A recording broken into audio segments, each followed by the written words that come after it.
고린도전서 13장 1절부터 3절까지의 말씀입니다.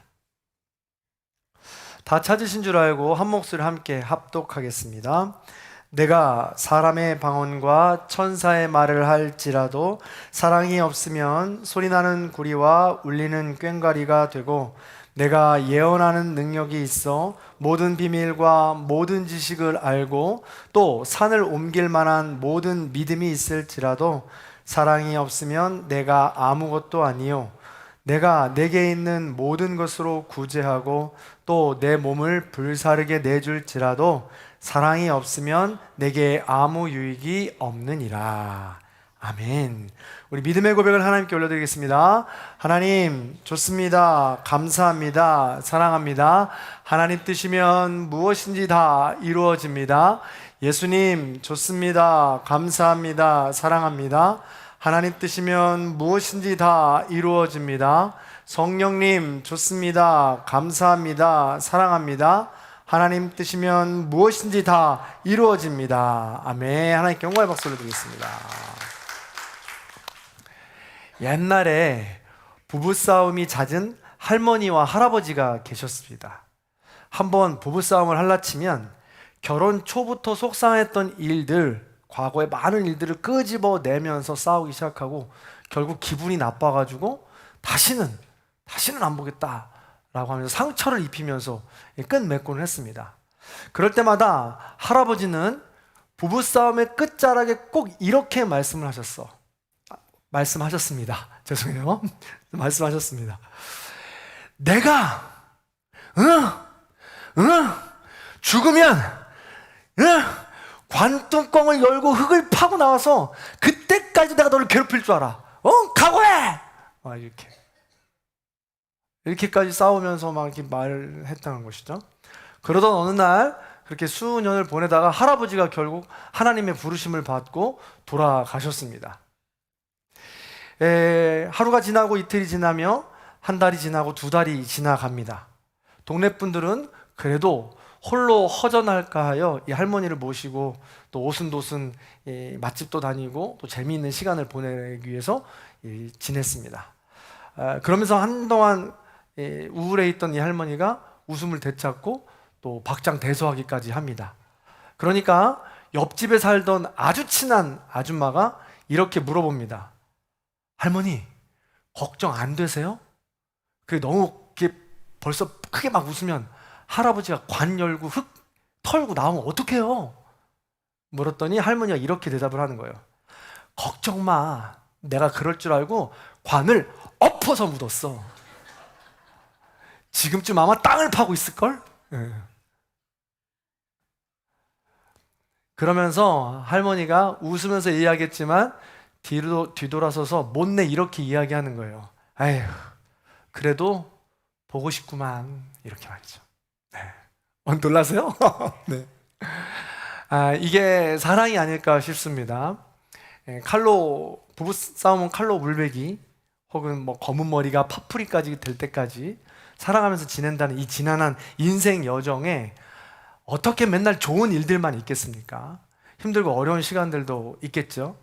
그런 시간들을 만들어가면서 사랑이라는 이 인생의 퍼즐들을 맞춰가는 거 아니겠습니까?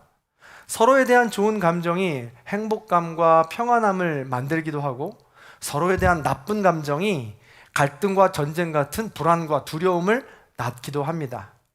인간이라면 관계의 삶 속에서 이 두 감정을 모두 피할 수가 없습니다.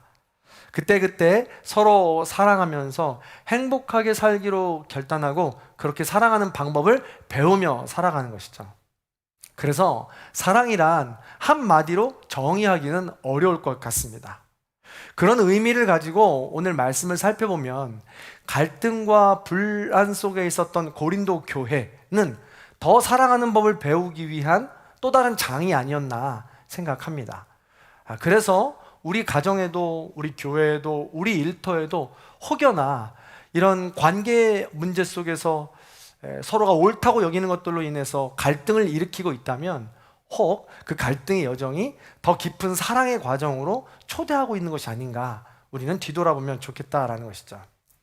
고린도 교회는 바울의 복음 전파로 이 세상 풍조와 마주치면서 갈등을 일으키기 시작했다고 그랬습니다. 그런데 이 분열이 갈등이 너무 계속해서 깊어지는 것이죠. 그러다가 어디까지 갔냐면 하나님께서 주신 놀라운 성령의 은사들을 받아서 이것이 저마다 자기의 은사가 더 좋은 것이라고 자기들을 드러내기 시작했습니다. 성령의 은사들이란 무엇이 있습니까? 방언, 예언, 통변, 치유, 믿음, 지혜, 지식, 이런 여러 은사들이 있습니다. 이런 은사들은 하나님께서 성령의 은사로 우리에게 주신 것인데, 그것을 복음을 전하는 도구로 사용하라고 주신 것인데, 자기를 드러내면서 급기야는 내 것이 더 잘났다고 이야기하면서 갈등을 일으키고 서로 안 보게 되는 상황까지 가게 된 것이죠. 그래서 이것을 통탄하면서 바울은 이야기하는 것입니다. 총체적 난국이었던 것이죠. 그래서 바울은 초주의 일관 고린도 교회를 향해서는 온전히 합하라, 모든 것이 가하지만 모든 것이 유익하지 않다, 공동체의 유익을 위해서 힘써라 라고 하면서 이야기하는 것입니다. 그러면서 오늘 고린도 전서 후반 막바지로 가면서 아주 중요한 해결책이자 해답을 내놓고 있습니다. 그 해답에 고린도 전서 12장 31절에 이렇게 기록되어 있는 거예요. 같이 한번 읽어볼게요. 시작. 너희는 더욱 큰 은사를 사모하라. 내가 또한 가장 좋은 길을 너희에게 보이리라. 아멘. 각종 은사가 있는데 모두 중요하다는 거예요. 성령님께서 주신 것이니까. 그리고 이 은사는 은사 자체가 나쁘다는 것이 아니고, 은사 때문에 갈등이 일어난다는 것은 그만큼 그 교회에 열심은 있었다는 이야기입니다. 열정은 있었다는 이야기예요. 무기력하거나 무관심해서 아무런 관심이 없었다면 이런 은사를 주셔도 무슨 역동적으로 움직이겠습니까? 이런 갈등이 일어난다는 것 자체가 사실은 열심히 있었다라는 것이죠. 그럼에도 불구하고 이런 것들로 인해서 갈등이 일어나니까 더 큰 은사, 이것을 해결하기 위한 더 큰 앞길, 이 엉켜있던 모든 것들을 실타래를 풀어주는 한 가지 시를 알려주고 있는 것입니다. 그게 바로 사랑이다 라고 이야기하는 것이죠. 은사는 다양하지만 은사를 살리는 길은 하나입니다. 그것은 바로 사랑이라는 것이죠. 이런 비유를 많이 씁니다. 은유죠. 은사, 지금 말한 이 성령의 은사를 우리가 쓰는 칼이라고 이야기한다면, 이 칼을 안전하게 갈고 닦고 보호할 수 있는 것이 바로 사랑이라고 이야기하면서 칼집이라고 이야기합니다. 그래서 이 칼이 칼집의 상황과 이 처한 시기에 따라서 칼집에 있어야 할 때는 칼집에 있고, 필요에 따라서 사용되어질 때만 나와야 된다라는 것이죠. 그래야 안전하고 그 칼로 인해서 누군가 무고한 목숨을 잃지 않게 되기 때문에 그렇습니다. 지금 고린도 교회는요, 칼집을 잃어버린 거예요. 사랑을 잃어버린 겁니다. 그래서 성령의 도구이지만 마구잡이로 휘두르고 있기 때문에 누군가는 마음이 아프고 누군가는 지금 좌절하고 있다라는 것이죠. 그래서 은사보다 더 중요한 것은 그 은사를 사용하는 사람의, 카톡이 아니고요, 그 은사를 사용하는 사람의 인격입니다. 사랑하는 사람의 이 태도인 것이죠. 그래서 이 검을 어떻게 사용하느냐, 때로는 사랑에 의해서 좀 절제하기도 하고 넣었다 뺐다 이렇게 해야 된다는 것입니다. 왜 그럴까요? 하나님은 사랑이시기 때문에 그렇습니다. 하나님은 사랑이시기 때문에 우리는 온전히 하나님에 속해 있어야 하고 하나님 안에 거할 수 있어야 그것을 나를 위한 것이 아니라 하나님의 영광을 위하여 사용할 수 있으며, 그것이 종국에는 나의 유익으로 다가갈 수 있다는 것이죠. 그것을 사랑장에서는 세 가지로 또 이야기하고 있어요. 그래서 1절부터 보면요, 첫 번째를 보면요, 사랑이 없으면 무질서해지기 때문에 그렇습니다. 자, 1절을 같이 한번 읽어볼게요. 1절 읽습니다. 시작. 내가 사람의 방언과 천사의 말을 할지라도 사랑이 없으면 소리나는 구리와 울리는 꽹과리가 되고. 아멘. 여기서 사람의 방언과 천사의 말이라고 하는 것은 실제적으로 성령의 은사로 우리가 알아듣지 못하는 천사의 말로 기도하는 것을 의미하기도 합니다.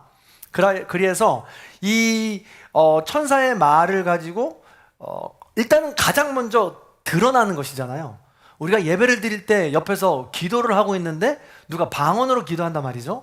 그러면 이게 눈에 띄는 것이고 들리는 것이기 때문에 1차적으로 성령의 은사라는 것을 알아서 성령의 은사를 받은 사람은 내가 하나님과 긴밀한 교제를 나누고 있구나. 아무도 모르는 언어이지만 하나님과 나와의 1대1 교제를 긴밀하게 나누고 있구나 하면서 뿌듯해지는 겁니다. 은혜를 받는 거죠. 완전히 너무 행복하고 황홀경에 빠지는 거 아니겠습니까? 그런데 옆에 있는 사람들은 어때요? 방언을 받지 못한 사람은 어떻습니까? 부럽죠. 궁금하죠. 나도 한번 받을 수 없을까? 하나님과 도대체 어떻게 기도하고 대화하는 것인가? 나도 받고 싶다라는 마음이 들죠. 그래서 저희 청년 때에도 이 방언의 은사를 받으려고 기도원을 몇 날 며칠을 가고, 정말 우리 흔한 얘기로 하잖아요. 추운 겨울에 막 산속에 올라가서 소나무를 붙잡고 기도한다고 이야기하지 않습니까? 진짜 저도 그런 세대였어요. 방언 받으려고요. 그렇게 이 하나님의 도구로 또 기도하라는 것으로 쓰인 것이 어떤 사람에게는 의시됨과 어떤 사람들에게는 이 부러움의 대상이 되었다라는 것입니다. 그런데 그것이 나를 드러내는 것으로 사용할 때는 유익하지 못하다는 것이고 또 무질서해진다라는 것입니다. 무의미한 소음이 된다라는 것입니다. 실제로 당시에는요, 디오니소스와 키벨레라는 신들을 섬겼는데 그 신전에 모이면 많은 사람들이 저마다의 악기를 가지고 와서 하나님께 신에게 예배를 드렸습니다. 근데 그 신에게 예배를 드릴 때 가지고 온 모든 악기로 그냥 신나게 자기들 소리를 두드리는 거예요. 근데 이게 정제되지 않은 소리로 나오니까 굉장히 무질서해지는 것이 되고 소음이 되었다라는 것입니다. 그러니까 이것이 은혜라기보다는 이것으로 인하여 더욱더 우상을 숭배하는 모습이 되었다라는 것입니다. 실제로 구약에도 나오죠. 모세가 시내산에서 율법의 돌판을 받고 내려올 때 멀리서 들립니다. 모세가 없는 사이에 아론과 백성들은 불 안에 떨어서 가지고 있는 모든 금부치를 녹여가지고 금송아지를 만듭니다. 그러면서 이 예배를 드렸는데요, 그때 예배 드릴 때에 이 성경의 구약의 현장들을 묘사하면 황홀경에 빠진 많은 사람들의 시끄러운 소리라고 표현하고 있습니다. 그러니까요, 여러분, 그 사람들의 멀리서 지금 모세가 들고 가는 판을 들고 갈 때 소리가 들려서 가까이 가보니까 이 절제되지 않은 무질서한 어마어마하게 혼란한 이 모습으로 예배를 드리고 있는 그들을 보게 되는 겁니다. 모세는 그 장면을 보면서 돌판을 내려치면서 분노했다라는 것이죠. 이처럼 우리가 하나님을 향한 마음으로 절제되지 않은 것으로 사랑이 없는 모습으로 예배를 드린다면, 그 안에 하나님이 없는 것으로 예배를 드린다면 소음이 되는 것이고 하나님이 기뻐 받으시지 않는다는 것입니다. 오늘날에도 마찬가지인데요, 우리가 여러 악기를, 여러분 아실지 모르겠지만 지금 기본적인 악기 세팅들이 있지만 정말 유명한 이 찬양단들을 가보면 악기의 종류들이 갈수록 어마무시해집니다. 그리고 굉장히 일렉트로닉한 이런 음향들을 우리는 들을 수 있게 되는 것이죠. 근데 이런 것들을 조작할 때에도 자기를 드러내려고 소리를 하게 되면 소음으로밖에 들릴 수밖에 없고, 거기서 이제 엉켜서 우리는 찬양으로 은혜를 받을 수 없게 된다는 것입니다. 그러므로 우리는 늘 기억할 때 사랑을 기억하고 사랑이 없으면 그것은 무질서해지게 된다라는 것을 기억해야 된다는 것입니다. 자, 두 번째입니다. 사랑이 없으면, 하나님이 없으면 무가치해지기 때문에 그렇습니다. 자, 2절도 같이 한번 읽어볼게요. 읽습니다. 시작. 내가 예언하는 능력이 있어 모든 비밀과 모든 지식을 알고 또 산을 옮길 만한 모든 믿음이 있을지라도 사랑이 없으면 내가 아무것도 아니며. 아멘. 우리는 현 시대를, 나를 증명하는 시대를 살아가고 있습니다. 우리가 흔히 사용하는 말 중에 몸값이라는 말을 사용하지 않습니까? 우리의 몸값이 얼마가 되는지, 일단은 스포츠 선수들이 많이 쓰는 말이죠. 메이저리그나 프리미어리그나 그 선수들이 1년 혹은 그 시즌 동안에 사용되는 몸값, 몇 년에 얼마로 계약하는 이것입니다. 그 몸값이 그 선수를 증명하는 거 아니겠습니까? 그 문화가, 그 가치관이 우리에게도 들어와 있습니다. 그래서 우리의 연봉이 얼마인지, 내가 잘하는 달란트가 무엇이어서 그것을 통해서 얼마나 받고 살아가는지가 나를 증명해내는 도구로 사용되곤 합니다. 그런데 여기서도 마찬가지예요. 이 사랑이 없어, 예언하는 능력, 또 뭐라 그랬죠? 비밀과 지식과 믿음, 이런 것들이 없으면 아무것도 아니다, 무가치한 존재다라고 이야기하고 있습니다. 나를 드러내면서 그것을 내가 증명해내려고 하면 그렇게밖에 될 수 없다는 거예요. 누군가는 나를 드러내면서 성공할 수 있지만, 인정받을 수 있겠지만, 나를 드러내면서 성공하고 인정받은 사람이 있는가 하면 반대로 실패하는 사람도 있겠죠. 그렇게 나눠지게 된다는 것입니다. 사랑이 없으면 그 결과가 이루어지게 된다는 것이죠. 그런데 우리가 반드시 기억해야 될 것은 그 하나님의 사랑을 기억하고 그 사랑에 속해 있을 때 그 무가치한 그런 인정 속에서 우리는 벗어날 수 있게 된다는 것입니다. 가령 예를 들면 이런 거예요. 지금 축구 월드컵이 한참 진행되고 있지 않습니까? 축구 월드컵에서 셀 수 없는 이 몸값을 가진 선수들이 여러 있습니다. 그 중에 우리나라를 예로 들자면 손흥민 선수가 그 누구보다도 뛰어난 몸값을 가지고 우리나라 선수의 대표 선수입니다. 그런데 그렇게 뛰어난 선수라 할지라도 감독이 기용하지 않으면 그 선수는 운동장에 들어올 수가 없습니다. 일찍 교체될 수밖에 없는 것이죠. 아무리 큰 능력을 가진 선수라도 감독의 손에 달려 있다는 것입니다. 마찬가지입니다. 우리도요, 우리가 끊임없는 큰 능력을 갖고 있다 할지라도 하나님이 감독 되시서 하나님의 손이 아니면 우리 그 능력을 사용할 수 없다는 거예요. 그리고 하나님이 걷어가시면 그 능력은 아무 소용이 없다는 것입니다. 하나님이 걷어가시면, 하나님이 아니라 하시면 우리는 그 운동장에 들어갈 기회조차 얻지 못한다는 거예요. 그렇기 때문에 내게 주신 달란트를 어떻게 사용해야 되는지는 자명하다라는 것입니다. 하나님이 없으면, 사랑이 없으면 그 모든 것들은 무가치해지는 거예요. 내 아무리 좋은 달란트라도 말이죠. 그걸 기억해야 합니다. 자, 세 번째입니다. 사랑이 없으면 무익해지기 때문에 그렇습니다. 자, 3절의 말씀도 같이 한번 읽어볼게요. 읽습니다. 시작. 내가 내게 있는 모든 것으로 구제하고 또 내 몸을 불사르게 내줄지라도 사랑이 없으면 내게 아무 유익이 없느니라. 아멘. 이 부분을 우리는 굉장히 조심해야 합니다. 내가 가진 재능과 재물, 시간으로 구제를 해도 나를 위해서 쓰는 게 아니라 누군가를 위해서 도와준다 해도 사랑이 없으면 무익해진다는 거예요. 굉장히 우리가 지금 깊이 생각해 봐야 될 것인데요. 잘 생각해 보세요. 우리는 종종 타인을 도울 때 아무런 대가 없이 도울 때에 오는 이 뿌듯함들이 있습니다. 이것은 하나님께서 기뻐하시는 구제이죠. 그런데 점점 구제를 하다가 보면 우리의 마음을 잘 점검해 봐야 되는데, 종종 타인을 도울 때 조금 더 내가 이 사람보다는 낫다라는 우월감으로 도울 때가 있어요. 그리고 그렇게 돕게 되면 나는 좀 더 이 사람보다 나은 사람이다라는 이 마음으로 위안을 얻습니다.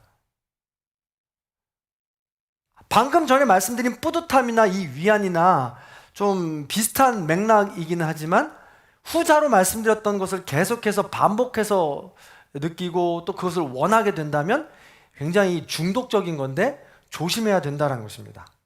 그 일을 통해서, 그 사람을 통해서 내가 그 사람보다 낫다는 만족감은 타인을 돕는, 구제한다는 이 타인의 입장에 그 마음의 주인이 내가 되는 거예요.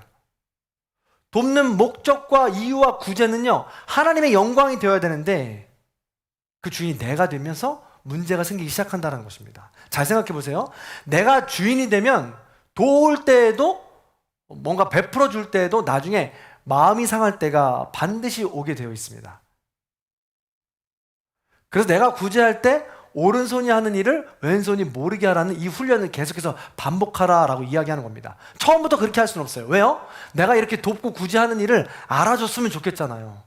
조금 알아줘야 나의 마음이 또 보람도 있고 다음에 또 할 수도 있는 거 아니겠어요? 그런데 초반에는 그렇지만 우리가 점점점 성숙함으로 구제하며 나아갈 때에는 하나님의 사랑이 더 커져서 사람이 알아주는 것은 필요 없다, 없어도 된다라는 경지까지 갈 수 있어야 된다는 것입니다. 구제는요, 하나님의 놀라운 사랑이 나를 통해 전달되는 것입니다. 내가 주인이 아니에요. 나는 그냥 통로입니다. 그런데 가끔 구제할 때마다 그 하나님이 받으셔야 될 영광, 그 주권을 우리가 가운데서 가로챌 때가 있다는 거예요. 마치 내가 하나님인 양 은혜를 받은 타인이 내게 감사하기를 원하죠. 내가 이만큼 구제하고 도와줬는데 그 사람이 감사를 표현하지 않으면 서운하죠. 물론 감사를 표현하는 이 사람의 입장도 반드시 있어야 되는 예의입니다. 그런데 이 마음이 더 커져서 나중에는 왜 감사를 표현 안 하지? 라는 마음을 더 넘어서서 나중에는 기분이 나빠서 화가 납니다. 아, 진짜 뻔뻔하네. 내가 이렇게 도와줬는데 고맙다 소리를 한 번 하네. 이러면서 말이죠. 이 구제에는 사랑이 지금 없는 거예요. 하나님이 계시지 않는 구제입니다. 그러다 보면 거기에는 아무 유익이 없다는 거죠. 이런 마음을 가지고 계속해서 구제를 해 나아간다면 밑빠진 독에 물 붓는 거예요. 하나님 다시 오신 날, 예수께서 다시 오시는 날 우리가 점검해 본다면 우리에게 남는 유익은 하나도 없다는 것입니다. 그렇다고 제가 구제하지 말자는 이야기 절대 아닙니다. 만약에 이런 마음들이 즉시 감지된다면 저는 퍼센티지를 좀 더 계산해 보라는 것이죠. 내가 정말 오른손이 하는 일을 왼손이 몰라도 내 마음에 전혀 상함이 없는가? 아니 내가 오른손이 하는 일을 왼손이 몰라면 너무너무 상하는가? 그러면 균형을 잡아 보라는 것이죠.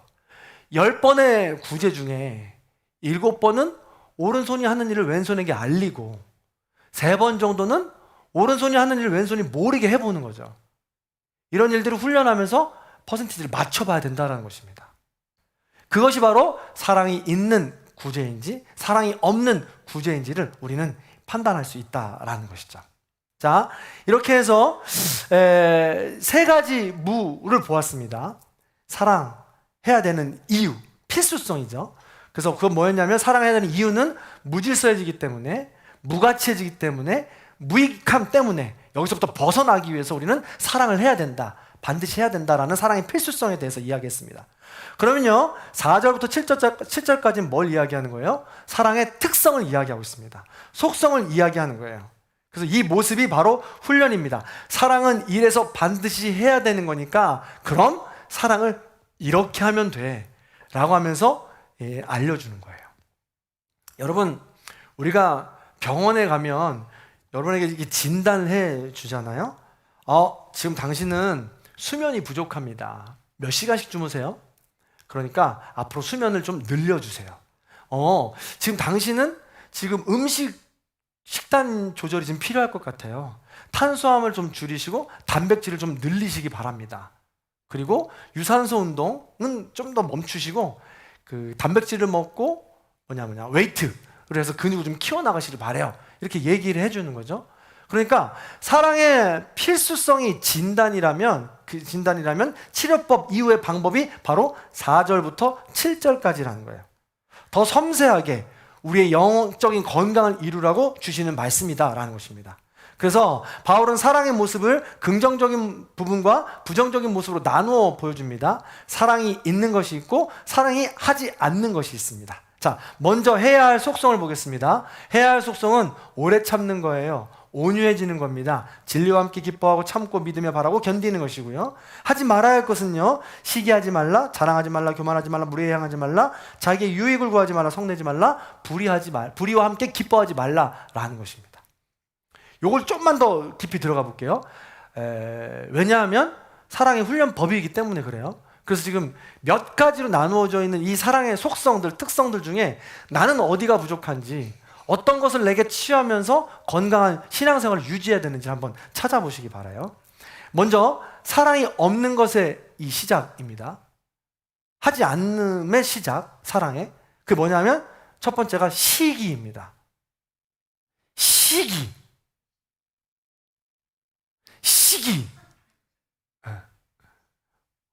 혹시 여기서 자유할 사람 있어요? 시작부터. 시기는 어떻게 시작하는 겁니까? 시기는 비교에서 시작되는 거예요. 비교한다는 것은 어떻게 해서든지 내가 이기고 싶다는 마음입니다. 그리고 그 다음에 이기고 싶은 마음 다음에 자랑으로 이어지는 거죠. 자랑하지 말라 그러잖아요.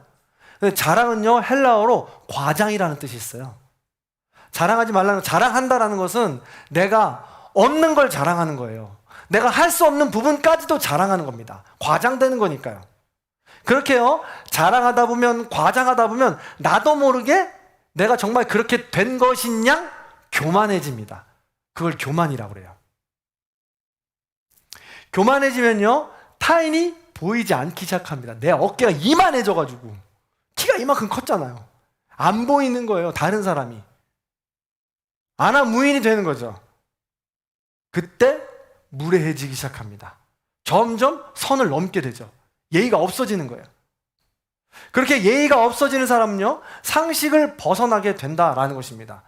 자기만 보이게 되고 자기의 말만 옳다라고 자기의 유익만 주장하는 사람이 되는 것이죠. 고집만 부리게 됩니다. 그렇게 됐다가 자기의 유익이 인정받지 못하면 어떻게 돼요? 그 다음에 급기야? 그렇죠. 화를 내는 겁니다. 분노하게 되는 거죠. 거기서 끝나는 것이 아닙니다. 불의와 함께 기뻐하는데요, 불의와 타협하게 되고 이게 불의의 길로 들어서게 되는 것입니다. 판단을 잃게 되는 거거든요. 아무리 이야기를 해도 안 들리거든요. 그래서 악인의 길을 걷기 시작하는 거죠. 위험한 것입니다. 반대로 해야 할 속성은 무엇입니까? 오래 참는 것입니다. 온유한 것이죠. 온유가 뭐라고 그랬어요? 영어로는 kind라고 해서 친절하다고 이야기했습니다. 그래서 친절함을 보여주는 것입니다. 그리고 또 뭐가 있죠? 진리와 함께 기뻐하는 것이고요. 정말 진리와 함께 기뻐한다는 것은 여러분, 내가 하고 싶지 않지만 진리이기 때문에 그것과 함께 기뻐할 수 있는 자리까지 가는 것을 진짜 기쁨이라고 이야기하는 거예요. 그 다음에 해야 될 속성이 참고 믿으며 바라고 견딘다라고 이야기하고 있습니다.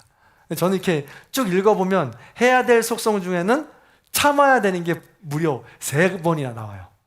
오래 참고, 또 뒤에 보면 참아야 되고, 또 제일 뒤에 보면 견디라고 이야기하죠. 이 뭐 도대체 그러면 다 견디래? 다 인내하래. 인내라는 또 다른 표현으로 계속해서 우리에게 사랑의 시작은 참는 거라고 이야기하고 있습니다. 너무 어렵죠. 그래서 우리는 좋은 말이지만 이것을 내게 훈련시키기는 어렵잖아요. 어떻게 참아요? 도대체 어떻게 참아요? 그죠? 그렇죠. 감사합니다. 네. 그렇습니다. 그래서 참아야 되는 우리가 너무 어렵잖아요. 그래서 이 부분이 제일 어려운 거예요. 7절을 다시 보시면, 7절을 보시면 넘겨주세요. 모든 것을 참으면, 모든 것을 믿으면, 모든 것을 바라며, 모든 것을 견디느니라. 왜 모든 것을 또 다 붙여놨어? 모든 그만큼 참고 견디라는 거 아니겠어요? 그래서 성도는 모든 것을 참고 견뎌야 되기 때문에, 참는다는 게 헬라어로 이제 덮어주다라는 뜻이거든요. 다 덮어주려니까 마음이 쓰리고 속이 터져 화병이 나죠. 그래서 우리가 이 부분은 덮어서 읽고 싶지 않고 그렇잖아요. 그런데 이 본문은 무조건적으로 모든 것을 참고 견디라는 뜻은 아닙니다. 고린도전서에서 이야기하는 모든 주제는요, 공동체의 유익이에요. 나만의 유익이 아니라. 그래서 고린도전서에서 이야기하는 사랑의 최종 목적도 공동체의 유익입니다. 그렇기 때문에 내가 참는 것도 공동체의 유익까지 참는 거예요. 그걸 넘어서면 안 된다는 것이죠. 그래서 6절이 나오는 겁니다. 그 기준이 있어요. 6절을 같이 읽어볼게요. 6절입니다. 시작. 불의를 기뻐하지 아니하며 진리와 함께 기뻐하고. 아멘. 그렇습니다. 사랑은 불의를 기뻐하지 않는다고 했습니다. 진리와 함께 기뻐하는 것입니다. 간혹 교회에서는 불의인 줄 알면서도 사랑으로 덮어주고 은혜로 넘어가자고 합니다. 계속해서 반복되는 갈등의 문제를 덮어주고 넘어가자고 이야기합니다. 그것이 그 공동체를 무너뜨리는데도 말이죠. 그럴 때는요, 불의를 기뻐하지 아니하고 사랑으로 정중하게, 지난주에 이야기했잖아요, 단호하게 끊어내버릴 필요가 있다는 것이죠. 그게 바로 공동체도 살리는 일이고 그 사람도 살리는 일입니다. 끝끝내 모른 척하고 계속해서 덮어주기만 하면 계속 그게 옳은 줄 압니다. 그럼 그 사람은 끝까지 성장할 수도 없어요. 성숙할 수도 없습니다. 그것이 사랑도 아니라는 거예요. 그렇기 때문에 단호함으로 끊어낼 필요가 있다라는 것이죠. 그러므로 우리가 이런 사랑의 훈련들을 해 나아갈 때 가장 먼저는 분별할 필요가 있습니다.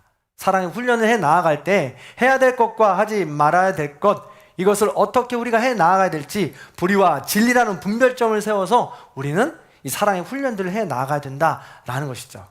자, 그렇다면요, 이 은사로 인한 분열, 이 해결을 위해 사랑의 필요성도 알겠고 사랑의 훈련도 알겠는데, 훈련을 알아서 보니까 많은 것을 참으라고 이야기하는데, 분별하라고 이야기하는데, 일단은 먼저 참아야 되잖아요. 이걸 내가 어떻게 참냐라는 거죠. 못 참겠는데 어떻게 하죠? 아까 성령 충만이라고 말씀하셨는데, 성령 충만의 또 다른 말이 이거일 것 같아요. 자, 이렇게 시작하는 거죠. 이 점 꼭 기억하시기 바라요. 저를 따라 하시기 바랍니다. 사랑의 시작은 내 의지가 아닙니다. 사랑의 시작은 하나님의 은혜입니다. 한 번 더. 사랑의 시작은 성령 충만입니다. 보세요. 오래 참고 친절하고 싶고 이걸 내 힘으로 내 의지대로 안 된다는 거예요. 그 사람 보면 도저히 할 수 없고 그 상황 보면 도저히 안 된단 말이죠. 그래서 시작을 어디로 두라고요? 하나님의 은혜로 두라고요. 하나님의 은혜와 하나님의 사랑을 두라고요. 내려주시는 성령 충만함의 은혜를 바라보라고요. 그렇게 해석할 때 우리는 그 순간 살아가지 못할 사람 분별할 수 있고, 분별하지 못할 사람 분별하고, 살아가지 못할 사람 우리가 단호하게 선을 그으면서 살아갈 수 있는 부분까지 사랑할 수 있게 된다는 것입니다. 찬송가 301장의 가사를 보시면요, 지금까지 지내온 것 주의 크신 은혜입니다. 한이 없는 주의 사랑 어찌 이루 말하겠습니까? 그러니까 하나님의 은혜라는 것은 우리가 지금 저 사람을 사랑할 수 없고 지금 처한 상황에 내가 너무나 힘들고 어려워서 정말 화가 나는 상황일 때 지금까지 지내온 삶을 돌아보라는 거예요. 시선을 돌려서. 그럼 그게 은혜로 보게 되고, 그 은혜를 베풀어 주신 하나님의 마음, 사랑의 마음, 하나님은 사랑이시잖아요. 그 사랑의 마음이 들려지게 된다는 거예요. 느껴지게 된다는 거죠. 그러면 이것이 계속해서 반복될 때 우리는 그 사람에 대한 분노, 사랑하지 못할 대한 상황, 이런 것이 점점 녹아지게 된다는 거예요. 점점 열어질 수 있고 내 의지가 아닌 그 성령의 충만함으로, 하나님의 은혜로, 하나님의 사랑으로 사랑할 수 있는 힘을 얻게 된다는 것입니다. 그래서 301장 2절의 가사에 이렇게 나와 있는 거예요. 자나깨나 주의 손이 항상 살펴주셔서 모든 일을 형통하게 하시는 겁니다. 몸도 마음도 연약하지만 세임받아 사는 것입니다. 그 은혜를 사랑으로 기억한다면 비로소 사랑 없는 거리에서도, 험한 산길을 헤맬 때에도 주의 손을 굳게 잡고 우리는 갈 수 있다라고 결단할 수 있는 것이죠. 그런 마음 가지고 한번 잠깐 찬양해 볼까요? 지금까지 지내온 것 주의 크신 은혜라, 한이 없는 주의 사랑 어찌루 말하랴. 자나깨나 주의 손이 항상 살펴주시고 모든 일을 주 안에서 형통하게 하시네. 아멘. 사랑이 없으면 우린 그렇게 무가치하고 무질서하고 무익한 삶을 살아갈 수밖에 없지만, 지금까지 베풀어 주신 그 놀라운 은혜와 사랑을 기억하면 사랑 없는 거리에서도 주님만을 바라보며 다시 새 힘을 얻을 수 있게 된다는 것입니다. 이게 바로 하나님의 크신 사랑이요 은혜입니다. 하나님께서는 계속해서 우리에게 보여주시고 말씀해 주셨습니다. 하나밖에 없는 독생자 예수를 이 땅에 보내주시고 십자가에 달려 죽게 하시며 값없이 우리를 사셔서 놀라운 은혜로 구원과 생명을 주셨다는 사실입니다. 이것을 잊지 않고 그 은혜를 우리가 늘 기억한다면 우리는 하나님과 연합하는 삶, 그리고 우리 이웃과 연합하는 삶을 꿈꾸며 나갈 수 있다라는 사실이죠. 사랑하는 성도 여러분, 말씀을 마무리합니다. 사랑은 은사를 은사답게 만드는 가장 좋은 길입니다. 그 사랑은 내가 먼저 받은 은혜를, 하나님의 은혜를 기억할 때 내 삶으로 저절로 흘러나오는 삶의 태도입니다. 말 잘하는 사람도 사랑이 없으면 사람을 찌릅니다. 아는 것이 많은 사람도 사랑이 없으면 사람을 무시합니다. 믿음이 강해 보이는 사람도 사랑이 없으면 연약한 사람을 정죄합니다. 많이 섬기는 사람도 사랑이 없으면 인정받지 못할 때 분노하게 됩니다. 사랑이 없으면 내 장점도 누군가에겐, 내 은사도 누군가에겐 상처가 될 수 있다는 것입니다. 더 나아가 사랑이 없이 우리가 그렇게 은사를 사용해 버릇한다면 결국 우리 존재도 무가치해지고 무질서해지며 무익한 인생의 흔적을 남길 수밖에 없다는 것이죠. 그러므로 오늘 말씀을 기억하면서 우리는 하나님의 은혜와 사랑을 날마다 기억하고 그 은혜와 사랑을 날마다 듬뿍 받아서 아무런 자격도 없고 소망도 없지만 그 사랑 때문에 내가 사랑할 수 없는 사람도 사랑하고 내가 이길 수 없는 상황도 이겨낼 수 있는 저와 여러분의 삶이 다 되시기를 간절히 축원합니다. 네. 이것은 거대한 담론이라기보다 누누이 말씀을 드리지만 일상의 언어를 통해서도 우리에게 흘러옵니다. 그리고 그 일상의 언어를 통해서 그 사람뿐만 아니라 그 모든 함께 있는 공동체의 분위기도 확 바꾸어 버린다는 것이죠. 단 한순간에 되는 게 아닌 것 같아요. 어제 우리는 시니어 목장데이로 어른들을 모시고 야유회를 다녀왔습니다. 우리 믿음직한 기상청에 따르면 9시부터는 소강 상태를 보인다 하여 우리가 함께 출발했더랬죠. 근데 여전히 비는 이제 조금씩 오더라고요.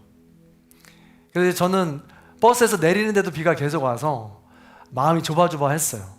아, 우리 어른들 진짜 모처럼 만에 나왔는데 이렇게 힘들고 어렵게 해드려서 죄송하다, 미안하다 이런 마음이 컸고요. 또 가시다 누구가 다치지는 않을까 계속해서 이제 조마조마했던 것이죠. 그렇게 해서 조마조마한 마음으로 우리가 이렇게 식물원을 비 맞으면서 우비 입고 이렇게 도는 거예요.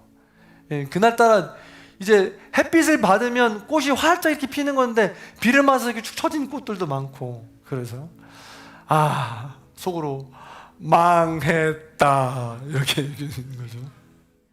네, 고맙습니다. 그래서 한 바퀴 쭉 돌고 비를 피해서 우리가 쉴 수 있는 공간을 다 달아드렸어요. 다 도착했는데 어느 분이 이렇게 고백을 하는 거예요. 비가 오니까 아주 기억에 오래오래 남겠네요. 이렇게 말이죠. 성령의 단비가 내리고 있네요. 이렇게 말이죠. 그렇게 하니까 그 한마디가 거기에 모여있던 모든 분들의 분위기를 확 바꿨어요. 그래서 모두가 다 즐겁게 행복하다, 기쁘다 하면서 우리가 즐거운 담소를 나누게 되었다는 것입니다. 누구인지 모르지만 누군가 한 사람이 그 말을 시작함으로 사랑의 언어를 내줌으로 그게 천사의 말이에요? 방언이에요? 제가 생각할 땐 천사의 말보다 방언보다 더 값진 말이에요. 그런 말로 인해서 우리 공동체의 분위기는 확 바뀌었고 그 이후에도 엄청나게 맛있게 식사를 하고 돌아왔다는 거 아니겠습니까? 식당에 갔는데도 차가 얼마나 들어오는지 맛집이었나 봐요. 그래서 막 차가 계속 들어오는 거예요. 그러면 이제 우리 또 그렇게 이야기할 수 있잖아요. 아이고 매 차가 왜 이렇게 많은 거야? 복잡해 죽겠네! 라고 말이죠. 근데 뭐라고 또 말씀하시냐면 이렇게 말씀하시는 거예요. 아이고 우리 동네에서 구경 못 해볼 모든 차를 다 구경하네. 아이고 좋다. 아이고 사람 구경 여기서 다 하네. 아이고 좋다. 이렇게. 할렐루야. 믿음의 공동체, 사랑이 있는 사람들이 모이게 되면 나는 아무런 자격도 없고 소망도 없지만 하나님께서 주신 사랑과 은혜를 기억하며 살아가는 사람들의 이야기가 펼쳐지는 곳이라면 이렇게 날마다 부정과 또 불만과 불평에서 역전돼서 기쁨과 감사가 넘치는 삶이 될 수 있을 줄로 믿습니다. 그 축복의 통로가 그 사랑의 칼집에 그 은사를 잘 담아서 사용하시는 저 여러분의 삶이 되길 소망합니다. 그 마음을 담아서 우리 찬양 함께 고백해 보겠습니다. 주님께서 사랑한다, 사랑한다, 사랑한다 계속해서 말씀해 주십니다. 지금 비록 어려울지라도 사랑한다 말씀하시는 그 사랑에 초점을 맞춰서 다시 일어나기를 소망합니다. 아무런 자격도 없는 나를 위해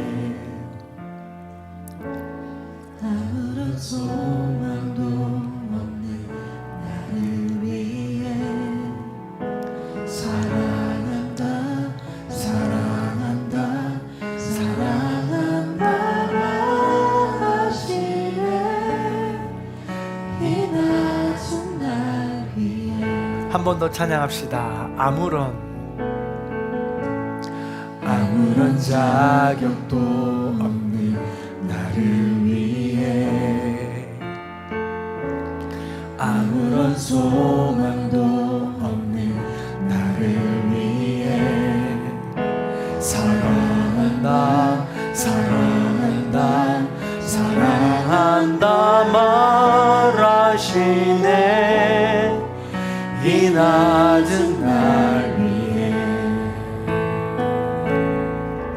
이제 나는 옛사람 아니요 사망에서 건지신 주의 자녀이니 그 한없는 주의 사랑 안에 기쁨으로 걸어간 이제 나는 옛사람 아니요 이제 나는 옛사람 아니요 사망에서 건지신 주의 자녀이니 그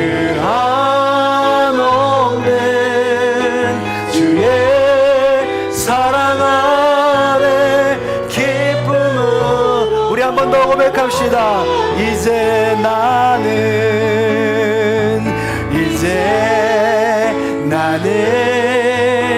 옛사람 아니요 사망에서 건지신 주의 자녀이니 그 한없는 주의 사랑 안에 기쁨을 우리 마지막으로 한 번만 더 고백합시다.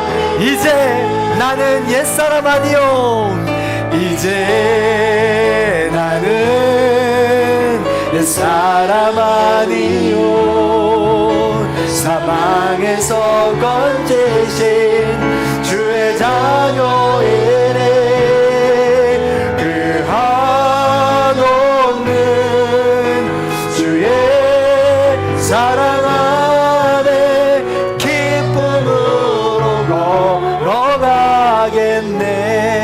걸어가겠네. 아멘. 사랑하는 성도 여러분, 우리가 포기하지 않았으면 좋겠어요. 우리가 오늘 말씀에 따르면 사랑은 당연히 해야 되는 것인데 사랑은 어려운 것 같고 나는 맨날 실패하는 것 같습니다. 괜찮습니다. 우리는 인간이기 때문에 하나님 나라 갈 때까지 계속 반복해야 되는 것입니다. 다만 꼭 부탁드리건대 우리가 끊임없이 마주하게 되는 수많은 갈등과 분쟁 속에서 내가 누구인지 그 나의 정체성을 늘 기억하셔서 하나님의 자녀라는 걸 기억하고 그 사람의 그 상황에 집중하는 것이 아니라 우린 조금 더 성숙함으로 나아가 지금까지 지켜주신 은혜를 찾는 거예요. 사랑을 찾는 겁니다. 그래서 이전보다는 조금 더 나아진 성숙해진 사랑의 존재가 되어진 나를 만나는 겁니다. 그때 그렇게 조금 더 성숙해진 나를 만날 때 그 엄청난 희열감은 기쁨은 이루 말할 수 없습니다. 아, 하나님의 사랑으로 내가 이만큼 똑같은 갈등의 상황에서 좀 더 성숙했군요. 내가 이만큼 대처할 수 있는 능력이 생겼군요. 다 하나님의 은혜군요. 감사합니다. 단단해지는 것이죠. 부디 그렇게 단단해지시고 사랑으로 충만해지시길 소망합니다. 잠깐 기도하겠습니다. 하나님, 은혜를 진심으로 감사를 드립니다. 이제 또 2026년도도 6월달을 마무리해 나아가면서 벌써 상반기를 정리해 나가고 있습니다. 사랑의 존재로, 하나님의 존재로 살아가길 원합니다. 그러나 때로는 내가 드러나고 싶고 또 나의 주장 때문에 갈등과 분쟁 속에 우리가 빠질 때가 있습니다. 그럴 때마다 그 상황과 사람에 집중하는 것이 아니라 눈을 들어 하나님을 바라보게 하여 주옵소서. 지금까지 자나깨나 우리와 동행하여 주셨던 하나님의 그 놀라운 은혜와 사랑에 초점 맞추게 하여 주시옵소서. 그렇게 될 때 묶였던 그 모든 것들이 하나님의 방법과 때에 따라 풀려지는 줄로 믿습니다. 그 역할들을, 그 놀라운 역사들을 바라볼 수 있도록 인도하여 주시고, 그 역사들을 통하여 우리가 그만큼 점점 하나님의 성품을 닮아가고 그리스도의 장성한 분야까지 나아가고 있다라는 위로를 얻을 수 있도록 인도하여 주시옵소서. 이제는 우리 주 예수 그리스도의 은혜와 하나님 아버지의 극진하신 사랑과 성령님의 감동 교통하심의 역사가 성령의 충만함으로 주신 은사를 하나님의 놀라운 사랑과 은혜로 담아서 더욱더 성숙한 모양으로 우리의 공동체를 세워나가기로 결단하고 소망하는 우리 모든 성도님들 머리 위에 이제로부터 영원토록 함께 하시기를 간절히 축원하옵나이다. 아멘.